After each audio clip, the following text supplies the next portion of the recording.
네, 안녕하세요. 진아입니다. 요즘 날이 너무 좋아서 좀 돌아다닐 맛이 나지 않나요?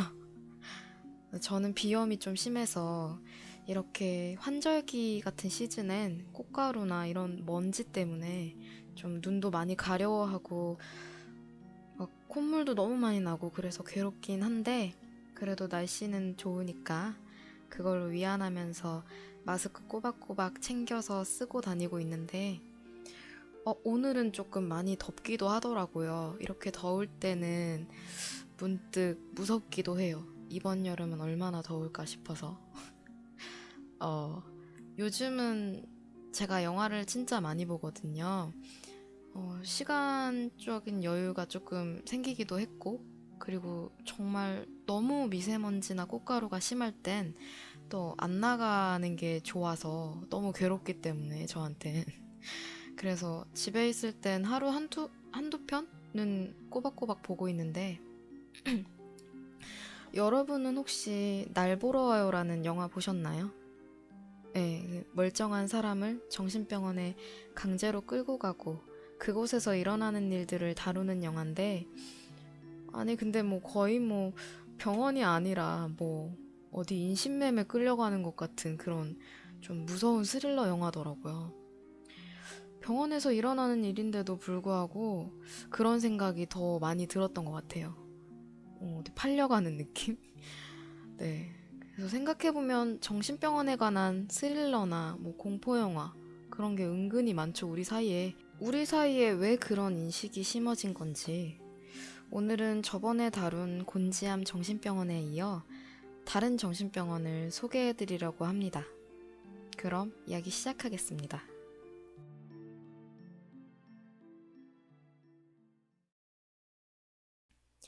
1990년 6월 3일 밤 40대 주부인 한 씨는 이웃 동네에 있는 친정에 잠깐 다녀오겠다고 집을 나섰습니다.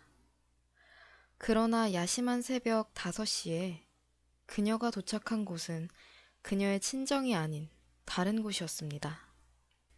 그녀가 친정에 가지 않았으며 연락도 되지 않는 것을 안 가족들은 백방으로 한 씨의 행방을 찾아다녔는데요. 한 씨를 찾아다니던 가족들에게 7월 30일 한 통의 전화가 옵니다.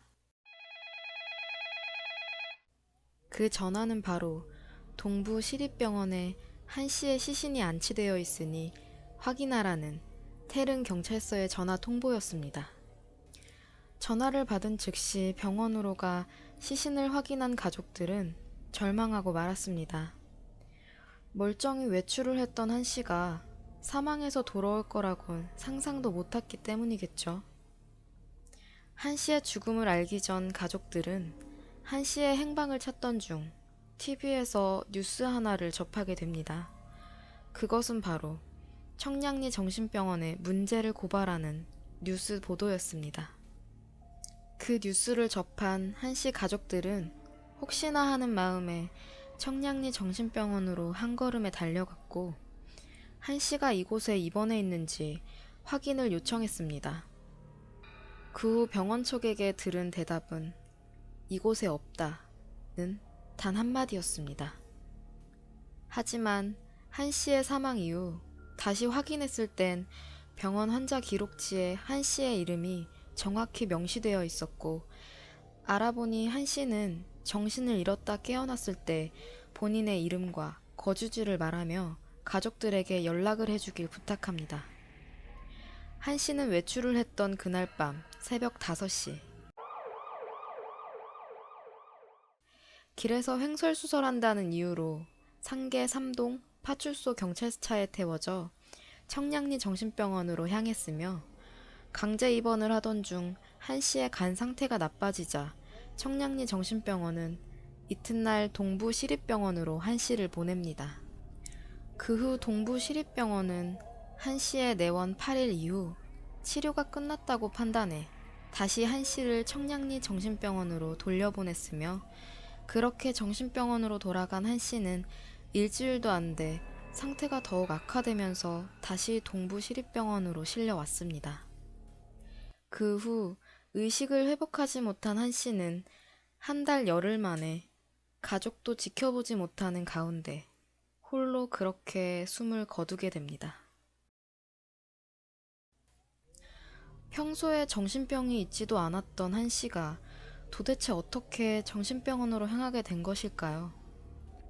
멀쩡한 사람의 정신병원 강제 입원은 영화의 소재로 등장할 만큼 우리 입에 괴담 아닌 괴담으로 심심찮게 오르내리는 내용인데요. 1990년대엔 이러한 이야기를 대표하는 실제 사례가 있었습니다. 바로 앞서 말씀드린 청량리 정신병원의 이야기입니다. 한 씨의 사망 말고도 그곳에서 일어나는 많은 강제 입원 사례는 당시 많은 화제가 되었습니다. 1945년에 개원한 청량리 정신병원은 국내 1호 정신병원으로 청량리 뇌병원에서 청량리 정신병원으로 이름이 바뀌어 운영이 됩니다. 당시엔 술에 취해 길에 잠시 앉아있거나 심하게 말다툼을 했다는 이유로 파출소 차에 태워져 파출소가 아닌 청량리 정신병원에 강제 입원되는 사람들이 꽤나 많았다고 합니다. 이런 사례들에는 특정 파출소의 차에 태워져 왔기 때문에 그 파출소의 파출소장이 병원 측으로부터 뇌물을 받는 것이 아니냐는 말이 돌거나 파출소에서 사람을 병원으로 데려오면 한 건당 3만 원의 대가를 지불해준다는 소문 또한 돌고 있었습니다. 이런 무시무시한 소문의 주인공인 청량리 정신병원에 강제 입원을 하게 되면 입원을 한 환자들에게 치료라는 명목하에 약을 준다고 합니다. 만약 그 약을 거절하거나 반항을 하게 되면 오히려 더 정신 이상자로 치부해 더 심한 치료를 하기 때문에 그곳에 입원된 사람들은 아무런 반항도 못한 채 주는 약을 다 받아 먹어야 했다고 합니다. 가족에게 연락도 못한 채 말이죠. 그 약을 먹으면 하루 종일 졸리고 의욕이 떨어진다고 하는데요. 그렇게 며칠을 감금시켜 강제 입원을 시킨 후 어느 정도 기간이 지나면 가족에게 전화를 해서 병원비를 요구하는 방법으로 사람들을 퇴원시켰다는 청량리 정신병원. 그 당시 하루 입원비는 13,000원이었으며 입원의 기간은 길게는 180일까지도 입원을 시켰다고 합니다.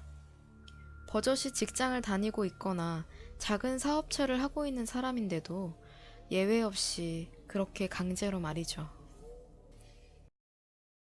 어쩌면 정말로 아픈 사람들을 고치기 위해 있던 병원이 아닌 창살에 갇히는 감옥 같은 곳이었던 그곳, 청량리 정신병원.